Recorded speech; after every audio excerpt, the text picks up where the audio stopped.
This is a fictional story printed in July 1830. Davy Jones and the Yankee Privateer. We had refitted and been 4 days at sea on our voyage to Jamaica when the gunroom officers gave our mess a blowout. The increased motion and rushing of the vessel through the water, the groaning of the masts, the howling of the rising gale, and the frequent trampling of the watch on deck were prophetic of wet jackets to some of us. Till, midshipman-like, we were as happy as a good dinner and some wine could make us, until the old gunner shoved his weather-beaten phiz and bald pate in at the door. "Begging pardon, Mr. Splinter, but if you will spare Mr. Kringle on the forecastle for an hour until the moon rises." "Spare," he quoted. "Is His Majesty's officer a joint stool?" "Why, Mr. Kennedy, why? Here, man, take a glass of grog." "I thank you, sir. It is coming on a roguish night, sir. The running ships should be crossing us hereabouts. Indeed, more than once I thought there was a strange sail close aboard of us. The scud is flying so low and in such white flakes, and none of us have an eye like Mr. Kringle, unless it be John Crow, and he is all but frozen." "Well, Tom, I suppose you will go. Anglers from a first lieutenant to a mid. Brush instanter." Having changed my uniform for shag trousers, pea jacket, and southwest cap, I went forward and took my station in no pleasant humor on the stowed jib, with my arm round the stay. I had been half an hour there. The weather was getting worse, the rain was beating in my face, and the spray from stern was flashing over me as it roared through the waste of sparkling and hissing waters. I turned my back to the weather for a moment to press my hand on my strained eyes. When I opened them, I saw the gunner's gaunt, high-featured visage thrust anxiously forward. His profile looked as if rubbed over with phosphorus, and his whole person as if he had been playing with snapdragon. "What has come over you, Mr. Kennedy? Who is burning the blue light now?" "A wiser man than I am must tell you that. Look forward, Mr. Kringle. Look there. What do your books say to that?" I looked forth and saw at the extreme end of the jib boom what I had read of certainly, but never expected to see. A pale, greenish, glowworm-colored flame, of the size and shape of the frosted glass shade over the swinging lamp in the gunroom. It drew out and flattened as the vessel pitched and rose again, and as she sheered about, it wavered around the point that seemed to attract it, like a soaped bubble blown from a tobacco pipe before it is shaken into the air. At the core, it was comparatively bright, but faded into a halo. It shed a baleful and ominous light on the surrounding objects.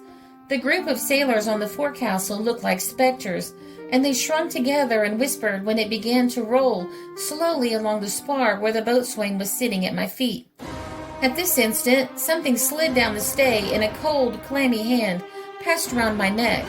I was within an ace of loosing my hold and tumbling overboard. "Heaven have mercy on me! What's that?" "It's that skylarking son of a gun, Jim Spurkle's monkey, sir. You, Jim, you'll never rest until that brute is made shark bait of." But Jacko vanished up the stay again, chuckling and grinning in the ghostly radiance, as if he had been the spirit of the lamp. The light was still there, but a cloud of mist, like a burst of vapor from a steam boiler, came down upon the gale and flew past when it disappeared. I followed the white mass as it sailed down the wind. It did not, as it appeared to me, to vanish in the darkness, but seemed to remain in sight to leeward as if checked by a sudden flaw. Yet none of our sails were taken aback.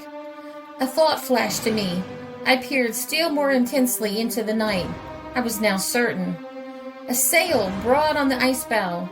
The ship was in a buzz in a moment. The captain answered from the quarterdeck. "Thank you, Mr. Kringle. How shall we steer?" "Keep her away a couple of points, sir. Steady." "Steady," sung the man at the helm, and a slow, melancholy cadence, although a familiar sound to me, now moaned through the rushing of the wind and smote upon my heart as if it had been the wailing of a spirit. I turned to the boatswain, who was now standing beside me. "Is this you or Davy steering, Mr. Nipper? If you had not been there bodily at my elbow, I could have sworn that was your voice." When the gunner made the same remark, it startled the poor fellow. He tried to take it as a joke, but could not. "There may be a laced hammock with a shot in it, for some of us are mourning." At this moment, to my dismay, the object we were chasing shortened, gradually fell abeam of us, and finally disappeared. The Flying Dutchman! I can't see her at all now. She will be a fore and aft rigged vessel that is tacked, sir. And sure enough, after a few seconds, I saw the white object lengthen and draw out again abaft our beam. The chase is tacked, sir. Put the helm down, or she will go to windward of us. We tacked also, and time it was we did so, for the rising moon now showed us a large schooner under a crowd of sail. We edged down on her, when finding her maneuver detected, she brailed up her flat sails and bore up before the wind. This was our best point of sailing, and we cracked on, the captain rubbing his hands. It's my turn to be the big un this time. Although blowing a strong northwester, it was now clear moonlight, and we hammered away from our bow guns. But whenever a shot told amongst the rigging, the injury was repaired as if by magic. It was evident we had repeatedly holed her, from the glimmering white streaks along her counter and across her stern, occasioned by the splintering of the timber, but it seemed to produce no effect. At length we drew well upon her quarter. She continued, all black hull and white sail, not a soul to be seen on deck except a dark object, which we took for the man at the helm. "What schooner's that?" No answer. "Heave to, or I'll sink you." Still all silent. "Sergeant Armstrong, do you think you could pick off that chap at the wheel?" The Marine jumped on the forecastle and leveled his piece when a musket shot from the schooner crashed through his skull and he fell dead. The old skipper's blood was up. "Forecastle there, Mr. Nipper, clap a canister of grape over the round shot into the boat gun and give it to him." "Aye, aye, sir," gleefully rejoined the boatswain, forgetting the augury and everything else in the excitement of the moment. In a twinkling, the square foresail, topgallant, royal, and studding sail halyards were let go by the run on board of the schooner, as if they had been shot away, and he put his helm hard aport as if to round to. "Rake him, sir, or give him the stern. He has not surrendered. I know their game. Give him your broadside, sir, or he is off to windward of you like a shot. No, no, we have him now. Heave to, Mr. Splinter, heave to." We did so, and that so suddenly that the studding sail boom snapped like pipe shake, shorn off by the irons.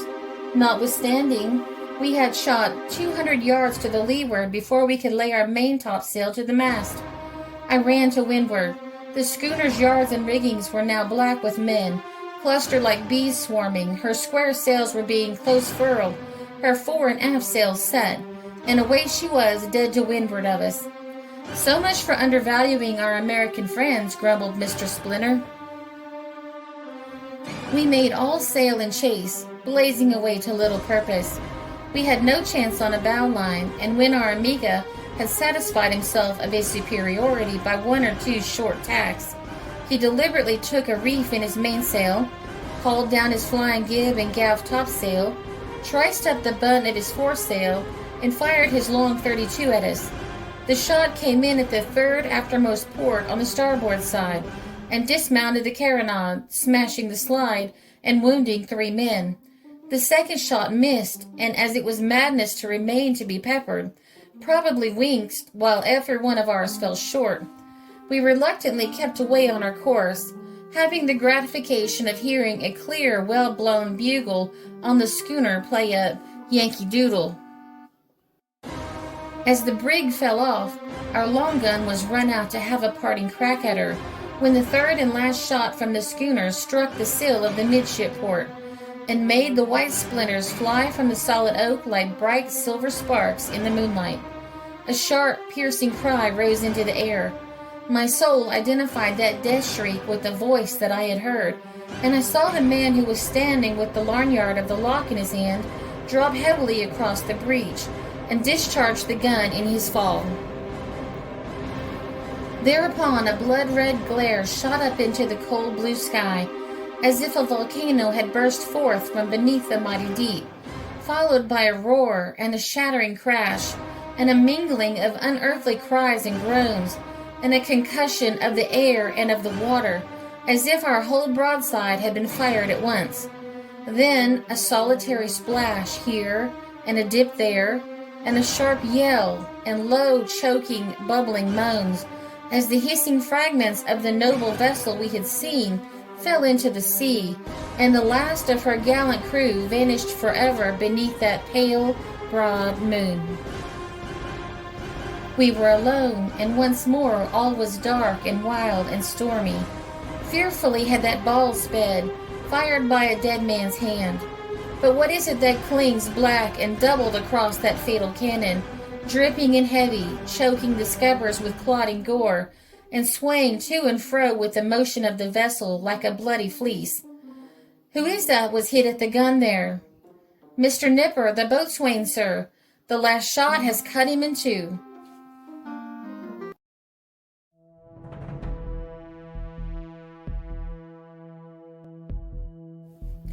This story first appeared in Blackwood's magazine for July 1830. It was reprinted in the Martinsburg Gazette and Public Advertiser, August 26, 1830.